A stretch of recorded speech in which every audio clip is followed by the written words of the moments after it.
प्रिय भक्तजनों, आज हम सुनेंगे सोमवार व्रत की विधि एवं कथा। सोमवार व्रत की विधि। सोमवार का व्रत साधारणतया दिन के तीसरे प्रहर तक होता है। व्रत में फलाहार या पारण का कोई खास नियम नहीं है, किंतु यह आवश्यक है कि दिन रात में केवल एक ही समय भोजन करें। सोमवार के व्रत में शिव जी, पार्वती जी का पूजन करना चाहिए। सोमवार के व्रत 3 प्रकार के हैं। साधारण प्रति सोमवार, सौम्य प्रदोष और 16 सोमवार। विधि तीनों की एक ही जैसी है। शिव पूजन के पश्चात कथा सुननी चाहिए।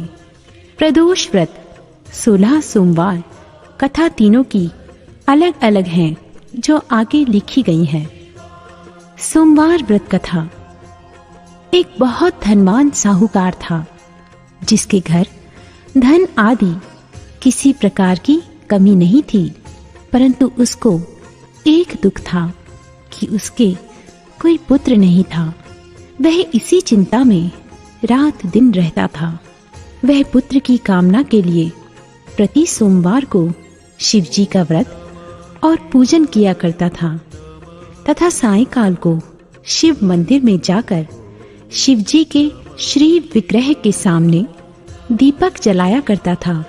उसके इस भक्ति भाव को देखकर एक समय श्री पार्वती जी ने शिव जी महाराज से कहा कि हे प्रभु, यह साहूकार आपका अनन्य भक्त है और सदैव आपका व्रत और पूजन बड़ी श्रद्धा से करता है।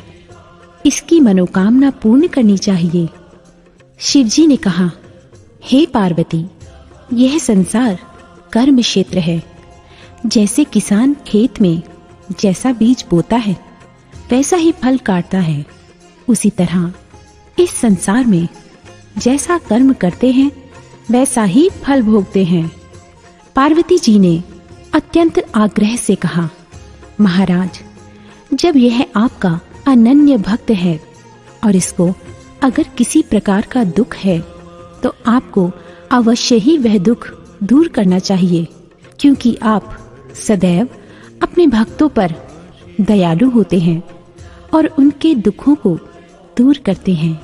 यदि आप ऐसा नहीं करेंगे तो मनुष्य आपकी सेवा तथा व्रत क्यों करेंगे? पार्वती जी का ऐसा आग्रह देख शिव जी महाराज कहने लगे, हे पार्वती, इसके कोई पुत्र नहीं है। इसी चिंता में यह अति दुखी रहता है। इसके भाग्य में पुत्र ना होने पर भी मैं इसे पुत्र की प्राप्ति का वर देता हूँ, परंतु यह पुत्र केवल 12 वर्ष तक जीवित रहेगा। इसके पश्चात वह मृत्यु को प्राप्त हो जाएगा। इससे अधिक मैं और कुछ इसके लिए नहीं कर सकता। ये सब बातें साहूकार सुन रहा था। इससे उसको न कुछ प्रसन्नता हुई और न ही कुछ दुख। वह पहले जैसे ही शिव जी महाराज का व्रत और पूजन करता रहा। कुछ काल व्यतीत हो जाने पर साहूकार की स्त्री गर्भवती हुई और 10वें महीने में उसके गर्भ से अति सुंदर पुत्र की प्राप्ति हुई। साहूकार के घर में बड़ी खुशी मनाई गई, परंतु साहूकार ने उसकी केवल 12 वर्ष की आयु जानकर कोई अधिक प्रसन्नता प्रकट नहीं की और ना ही किसी को यह भेद बताया। जब वह बालक 11 वर्ष का हो गया तो उस बालक की माता ने उसके पिता से विवाह आदि के लिए कहा। तब वह साहूकार कहने लगा कि अभी मैं इसका विवाह नहीं करूंगा, अपने पुत्र को काशी जी पढ़ने के लिए भेजूंगा।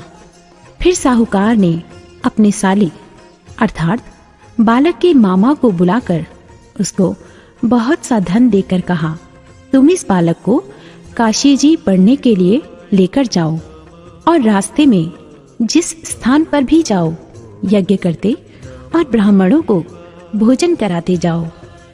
वह दोनों मामा भांजे यज्ञ करते और ब्राह्मणों को भोजन कराते जा रहे थे। रास्ते में उनको एक शहर पड़ा। उस शहर में राजा की कन्या का विवाह था और दूसरे राजा का लड़का जो विवाह कराने के लिए बारात लेकर आया था वह एक आंख से काना था। उसके पिता को इस बात की बड़ी चिंता थी कि कहीं वर को देख कन्या के माता पिता विवाह में किसी प्रकार की अड़चन पैदा न कर दे। इस कारण जब उसने अति सुंदर सेठ के लड़के को देखा तो मन में विचार किया कि क्यों ना दरवाजे के समय इस लड़के से वर का काम चलाया जाए। ऐसा विचार कर वर के पिता ने उस लड़के और मामा से बात की तो वे राजी हो गए। फिर उस लड़के को वर के कपड़े पहनाकर तथा घोड़ी पर चढ़ा दरवाजे पर ले गए और सब कार्य प्रसन्नता से पूर्ण हो गया। फिर वर के पिता ने सोचा कि यदि विवाह कार्य भी इसी लड़के से करा लिया जाए तो क्या बुराई है। ऐसा विचार कर लड़के और उसके मामा से कहा, यदि आप फेरों और कन्यादान के काम को भी करा दें तो आपकी बड़ी कृपा होगी और मैं इसके बदले में आपको बहुत कुछ धन दूंगा। तो उन्होंने स्वीकार कर लिया और विवाह कार्य भी बहुत अच्छी तरह से संपन्न हो गया। परंतु जिस समय लड़का जाने लगा तो उसने राजकुमारी की चुंदड़ी के पल्ले पर लिख दिया कि तेरा विवाह तो मेरे साथ हुआ है, परंतु जिस राजकुमार के साथ तुझको भेजेंगे वह एक आंख से काना है और मैं काशी जी पढ़ने जा रहा हूँ। लड़के के जाने के पश्चात उस राजकुमारी ने जब अपनी चुंदड़ी पर ऐसा लिखा हुआ पाया तो उसने राजकुमार के साथ जाने से मना कर दिया और कहा कि यह मेरा पति नहीं है, मेरा विवाह इसके साथ नहीं हुआ है, वह तो काशी जी पढ़ने गया है। राजकुमारी के माता पिता ने अपनी कन्या को विदा नहीं किया और बारात वापस चली गई। उधर सेठ का लड़का और उसका मामा काशी जी पहुंच गए। वहां जाकर उन्होंने यज्ञ करना और लड़के ने पढ़ना शुरू कर दिया। जब लड़के की आयु 12 साल की हो गई उस दिन उन्होंने यज्ञ रचा रखा था कि लड़के ने अपने मामा से कहा, मामा जी आज मेरी तबीयत कुछ ठीक नहीं है। मामा ने कहा, अंदर जाकर सो जाओ। लड़का अंदर जाकर सो गया और थोड़ी देर में ही उसके प्राण निकल गए। जब उसके मामा ने देखा कि वह बालक मुर्दा पड़ा है तो उसको बहुत दुख हुआ और उसने सोचा कि अगर मैं अभी रोना पीटना मचा दूं तो यज्ञ का कार्य अधूरा रह जाएगा। अतः उसने जल्दी से यज्ञ का कार्य संपन्न कर ब्राह्मणों के जाने के बाद रोना पीटना आरंभ कर दिया। संयोगवश उसी समय शिव पार्वती जी उधर से जा रहे थे। जब उन्होंने जोर जोर से रोने की आवाज सुनी तो पार्वती जी कहने लगी, महाराज कोई दुखिया रो रहा है, इसके कष्ट को दूर कीजिए। जब शिव पार्वती जी ने पास जाकर देखा तो वहां एक लड़का मुर्दा पड़ा था। पार्वती जी कहने लगी, महाराज ये तो उसी सेठ का लड़का है जो आपके वरदान से हुआ था। शिव जी कहने लगे, हे पार्वती इसकी आयु इतनी ही थी सो यह भोग चुका। तब पार्वती जी ने कहा, हे महाराज इस बालक को और आयु दो, नहीं तो इसके माता पिता तड़प तड़प कर मर जाएंगे। पार्वती जी के बार बार आग्रह करने पर शिव जी ने उसको जीवन दान दिया और शिव जी महाराज की कृपा से लड़का जीवित हो गया। शिव पार्वती कैलाश चले गए।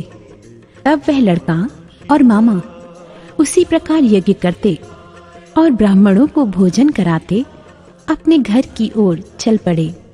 रास्ते में वे उसी शहर में आए जहां उसका विवाह हुआ था। वहां पर आकर उन्होंने यज्ञ आरंभ कर दिया तो उस लड़के के ससुर ने उसको पहचान लिया और अपने महल में ले जाकर उसकी बड़ी खातिर की। साथ ही बहुत दास दासियों सहित आदर पूर्वक लड़की और जमाई को विदा किया। जब वे अपने शहर के निकट आए तो मामा ने कहा, मैं पहले तुम्हारे घर जाकर खबर कराता हूं। जब उस लड़के के मामा घर पहुंचे तो लड़के के माता पिता घर की छत पर बैठे हुए थे और यह प्रण कर रखा था कि यदि हमारा पुत्र सकुशल लौट आया तो हम राजी खुशी नीचे आ जाएंगे, नहीं तो छत से गिरकर अपने प्राण खो देंगे। इतने में उस लड़के के मामा ने आकर यह समाचार दिया कि आपका पुत्र आ गया है, तो उनको विश्वास नहीं आया। तब उसके मामा ने शपथ पूर्वक कहा कि आपका पुत्र अपनी स्त्री के साथ बहुत सारा धन लेकर आया है। तो सेठ ने आनंद के साथ उनका स्वागत किया और बड़ी प्रसन्नता के साथ रहने लगा। इसी प्रकार जो कोई भी सोमवार के व्रत को धारण करता है अथवा इस कथा को पढ़ता है और सुनता है, उसकी समस्त मनोकामनाएं पूर्ण होती हैं।